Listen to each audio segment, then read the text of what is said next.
오늘 우리에게 주신 말씀은 출애굽기 39장 1절입니다. 제가 봉독하겠습니다. 거룩하신 하나님의 말씀입니다. 그들은 여호와께서 모세에게 명령하신 대로 청색, 자색, 홍색 실로 성소에서 섬길 때 입을 정교한 옷을 만들고 또 아론을 위해 거룩한 옷을 만들었더라. 아멘. 오늘 말씀을 통해서 하나님께서 명령하신 거룩한 옷과 이스라엘 백성들이 어떻게 행동했는가에 대해서 우리가 함께 묵상하면 좋겠습니다. 먼저 제사장의 옷을 한번 자세히 살펴보면 다양한 것으로 화려하면서 거룩함을 나타내었다는 것을 알 수 있습니다. 제사장의 옷에 대한 표현들이 39장 전반에 걸쳐서 표현되어 있는데 그래서 오늘 다 읽지는 않았습니다만 성막을 지을 때 쓰여지는 재료들과 같다는 것을 우리가 알 수 있습니다. 먼저 사용된 금이라는 것이 있죠. 금은 동서양을 막론하고 지극한 영광을 상징하는 물건입니다. 여기에서 이러한 의미로 거룩한 옷을 본다면 하나님의 거룩함을 나타내는 옷, 거룩하게 구별되는 사람들이 입는 옷이라는 것을 상징적으로 나타낸다는 것을 알 수 있습니다. 그리고 청색, 자색, 홍색, 그리고 흰색 여러 가지 색깔들로 각기 상징적인 의미를 가지고 있다는 것을 알고 있는데 이러한 실들로 만든 에봇이라는 것이 있습니다. 이러한 에봇은 표면적으로는 하나님 앞에서 섬기는 직분을 맡은 대제사장의 영광스러움 그리고 아름다움을 나타내는데 궁극적으로는 예수 그리스도의 영광 그리고 예수 그리스도의 성품과 그 사역을 미리 예표하고 있다, 미리 보여주고 있다라는 것을 의미합니다. 그리고 이 에봇이라는 것에 12지파의 이름이 새겨진 호마노라는 것이 부착이 됩니다. 대제사장의 책임과 의무를 상징하면서 이후에 예수 그리스도를 믿는 성도 모두 우리를 상징하는데 이를 통해서 하나님께서 우리 모두를 생명책에 기록하시고 우리를 기억하시고 보호하시고 책임져 주시는 분이시다라는 것을 우리가 기억해야 합니다.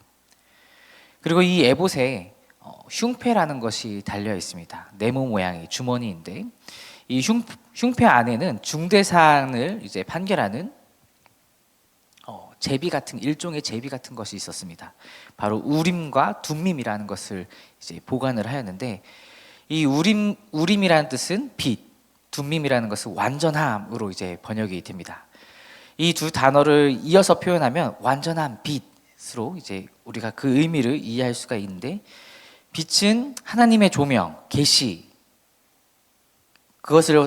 이것으로 보아서 이제 완전한 조명 이 두 단어를 합치면 완전한 조명이라고 볼 수 있다라는 것이죠.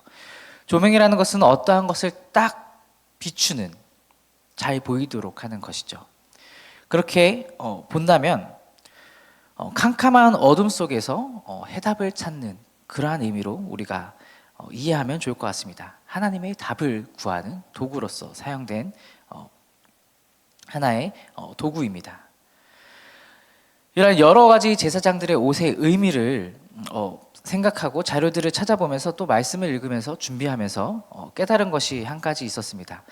이것에 참여한 모든 사람들이 하나님의 지시대로 한치의 오차 없이 그대로 직무를 수행하였다라는 사실을 발견한 것입니다. 그리고 이것들이 이제 계속적으로 반복되고 강조되고 있습니다. 여호와께서 모세에게 명령하신 대로 그대로 하였더라. 이러한 표현이 있는데 39장에만 보더라도 9번이나 반복되어서 나타납니다. 5절과 이제 7절, 21절 등에 이제 나타나는데 모세를 비롯한 성막 건축자들 그리고 자원봉사자들이 한마음 한뜻이 돼서 하나님의 명령에 순종했다라는 사실이죠. 인간의 생각으로 이 정도만 하면 된 것 같아. 만드는 방법이나 재료 그리고 수치들에 대해서 눈 대중으로 그냥 대강대강 하지 않았다라는 것이죠. 자신들의 생각으로 한 것이 아니라 요령을 부려서 자기 마음대로 한 것이 아니라 고도의 기술과 수많은 시간 그리고 노력을 들였다는 것을 우리가 오늘 기억하면 좋겠습니다. 그래서 39장 2절과 3절에 보면 금을 얇게 쳐서 공교히 짰다라고 표현을 합니다. 금을 얇게 피려면 굉장히 오랫동안 쳐야 되는 것이죠. 하나님의 일을 하는 데 있어서 정말로 최선을 다해서 섬기고 헌신한 이스라엘 백성들의 모습을 볼 수가 있습니다. 그렇다면 왜 이렇게까지 이스라엘 백성들은 충성되었을까요? 이것을 생각하면서 보면서 사도 바울의 말씀이 생각이 났습니다. 고린도전서 4장 1절로 2절에 이렇게 기록되어 있습니다. 사람이 마땅히 우리를 그리스도의 일꾼이요 하나님의 비밀을 맡은 자로 여길지어다. 그리고 맡은 자들에게 구할 것은 충성이니라. 그렇습니다. 우리는 하나님의 일꾼이라는 것이죠. 하나님의 비밀을 바로 복음을 맡았고 그 명령을 따라서 준행해야 하는 사람들입니다. 하나님의 지시와 조금도 다름없는 의복을 만들기 위해서 최선의 노력을 한 백성들의 모습을 보고 있으면 하나님의 사역을 위임받은 복음을 지키고 전달해야 하는 우리 그리스도인의 충성된 모습을 우리가 배울 수 있습니다. 어떠한 말씀이든 간에 하나님의 말씀에 절대로 충성하는 모습이라는 것이죠. 그런데 우리가 오늘을 살아가면서 이 말씀을, 하나님의 말씀을 조금은 가벼이 여기며 오늘을 살아가고 있지 않은지 한번 점검해 보면 좋겠습니다. 하나님의 말씀에 대해서 거룩한 순종의 옷을 입는 저와 여러분이 되면 좋겠습니다. 우리가 하나님의 말씀에 불순종하는 삶을 산다면, 하나님과 끊어진 삶을 살아간다면 우리는 더 이상 그리스도인이 아니게 되는 것이죠. 사랑하는 말씀사랑 공동체 여러분, 오늘 하루 말씀을 묵상하시면서 하나님께서 나에게 주시는 말씀이 무엇인지 그렇게 귀 기울이시는 오늘 하루가 되면 좋겠습니다. 제사장들이 정교한 의복을 입어야 했던 이유는 무엇일까요? 성소에서 제사를 드릴 때 짐승을 잡고 불로 그 고기를 태워야 하는데, 우리가 생각했을 때 간편하고 일하기 쉬운 복장이라면 얼마나 편했을까요? 제가 예배팀을 교육하면서 이런 이야기를 한 적이 있습니다. 예배팀이 이제 회중 앞에 나설 때 고려해야 될 것이 있다. 두 가지가 있는데, 첫 번째는 하나님이다. 기본적으로 하나님의 마음을 우리가 고려하면서 나아가야 된다. 하나님이 어떤 마음을 나에게 부어주시는지. 두 번째로 이제 회중을 고려해야 된다. 회중을 고려한다는 말이 무엇인가? 내가 무엇을 하는 사람인지 정확하게 알아야 한다라는 말입니다. 예배팀은 이제 하나님 앞으로 사람들을, 이 예배에 참여한 사람들을 데리고 가는 사람들인데, 그런데 내가 그 사람들을 하나님 앞으로 데려가야 하는데 나의 옷차림이나 나의 행동으로 그 사람들에게 방해가 된다면 그것은 예배팀으로서 문제가 생긴다. 제가 이렇게 설명을 한 적이 있었죠. 좀 더 이해하기 쉽게 설명한다면, 만약에 제가 빨간색으로 머리를 염색했다면 여러분은 하나님의 말씀이 더 잘 들릴까요? 아니면 제 머리가 더 눈에 잘 들어올까요? 제 머리가 더 눈에 잘 들어오겠죠? 왜 저 전도사님은 머리가 빨갛지? 하나님이 보이는 것이 아니라 제 머리가 보이게 되는 상황인 거죠. 그러면 저는 예배를 방해하는 사람이 되는 것입니다. 이스라엘 백성들도 그리스도인도 마찬가지라는 것이죠. 제사를 드려야 하는데 편한 복장으로 그 번제를 감당한다면 그 의미가 퇴색된다라는 것입니다. 이 번제의 의미는 무엇입니까? 죄사함, 용서를 구하는 행위죠. 어떤 하나의 노동으로서 인간의 눈에 비춰질 수밖에 없는 행위인데, 그냥 편한 복장으로 그 제사를 드린다면, 태우는 행위를 한다면, 태우는 행위에 목적이 있는 것이 아니라 거룩하신 하나님 앞에 우리가 인간이, 악한 죄인이 나아간다라는 것에 깊은 의미를 표현하기 위해서 거룩한 옷을 입었다라는 것을 우리가 기억해야 합니다.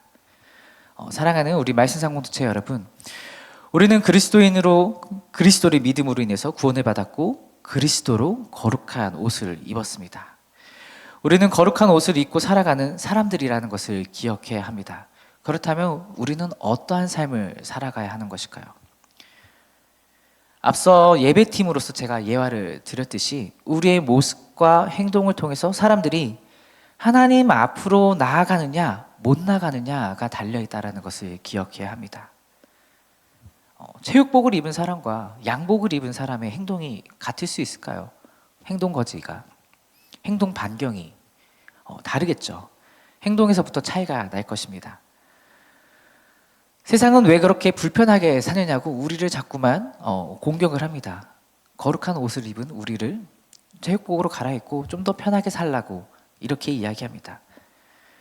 우리는 그리스도인이라는 옷을 입었기 때문에 우리는 세상적 불이익을, 불편함을 감수해야 합니다. 그것이 바로 하나님의 말씀에 순종하는 것이고 우리가 하나님 나라에 더 가까워지는 방법이기 때문입니다. 사랑하는 여러분, 바라기는 저와 여러분의 모습을 통해서, 우리의 모습을 통해서 내가 편한 모습이 아니라 하나님이 보여지는 거룩한 삶을 살아가는 저와 여러분이 되었으면 좋겠습니다. 이를 통해서 하나님의 말씀이, 하나님의 복음이 우리를 통해서 더 세상에 잘 전달될 수 있는 우리 소중한 말씀상 공동체 되기를 주님의 이름으로 축복합니다. 기도하겠습니다. 사랑이신 주님, 감사합니다. 말씀을 통해서 그리스도인으로서 거룩한 옷을 입은 자들임을 우리가 깨닫습니다. 하나님은 우리의 모습을 통해서 많은 사람들이 하나님을 만나고 깨닫고 이 세상의 주권자이심을 보여주게 하옵소서. 거룩한 말씀에 순종하면서 세상과 타협하지 않고 불이익과 불편함을 감수하면서 이 땅에 소망을 두는 것이 아니라 하늘나라에 천국에 소망을 두고 살아가는 우리 모두가 되게 하옵소서. 하나님과 형통하게 하여 주옵소서. 거룩하신 하나님과 단절되고 멀어지는 것이 아니라 매일의 말씀 묵상과 기도로서 하나님과 날마다 가까워져서 삶의 진정한 형통을 누리며 살아가는 우리가 되게 하옵소서. 감사드리며 예수 그리스도의 이름으로 기도드립니다. 아멘. 함께 공동 기도 제목을 읽고 함께 기도하도록 하겠습니다. 지금 들은 말씀이 내 삶으로 이어지게 하옵소서. 말씀 묵상이 기림다라는 표현을 우리 모두가 마음에 새기고 묵상 소그룹 모임을 통해 말씀 삶 운동에 힘쓰는 교회 되게 하옵소서. 우리 교회의 다음 세대들을 축복하시고 예수님처럼 영과 육이 말씀으로 자라나며 우리 교회의 기둥으로 자라나게 하옵소서. 우리나라의 정치, 경제, 사회가 안정되도록 도와주시고 한반도와 동아시아 그리고 재난과 재해 가운데 있는 오늘의 세계 모든 나라에 하나님의 평화가 흐르게 하옵소서. 육체의 질병과 마음의 질병으로 고통받는 성도들에게 회복의 은혜와 평안의 은혜를 베풀어 주옵소서. 함께 읽으신 공동기도 제목과 가지고 나오신 개인의 기도 제목을 함께 기도하시다가 삶의 자리로 나아가겠습니다. 함께 기도하겠습니다. 하나님 감사합니다. 오늘도 우리와 함께 하시고 이곳에 임재하시는 줄을 믿습니다. 하나님, 오늘 말씀을 통해서 하나님의 그 거룩한 옷을 입길 원합니다. 하나님의 말씀과 기도로 날마다 우리를 거룩하게 그리스도인으로서 성도로서 오늘을 살아갈 수 있는 힘을, 능력을 허락하여 주옵소서. 하나님, 세상은 날마다 우리를 공격하려고 합니다. 우리의 삶이 왜 그렇게 불편하게 사냐고 묻습니다. 하나님, 그러나 이러한 공격에 흔들리지 않고 하나님의 말씀에 온전히 순종하여